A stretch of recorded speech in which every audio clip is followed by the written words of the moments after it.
ये किसके शर्म नहीं आती उसको, शहरियों पे तशद्दुद करता है, लेकिन आदमी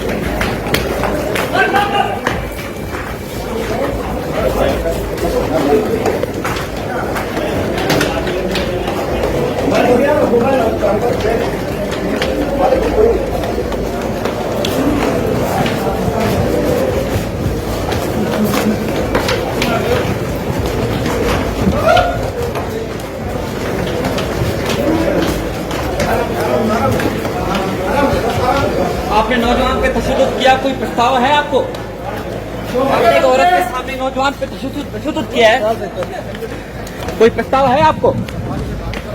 ये मामला कैसे हुआ थोड़ा बताइए। अगर इसकी जगह आपकी अपनी बेटी होती तो क्या रद्द-ए-अमल होता आपका? हमारी अपनी बेटी होती फिर क्या करते? हाँ, ये दौलत का नशा है या कोई और नशा था? हमारा उसको बेटी पाँव पड़े तो शर्म नहीं आया? ये दौलत का नशा था या कोई और नशा था? क्या बच्ची पाँव पड़ रही है, हाथ बांध रही है, तुम्हें शर्म नहीं आया? बताओ बनती हो। जान से आसमान निकल गई।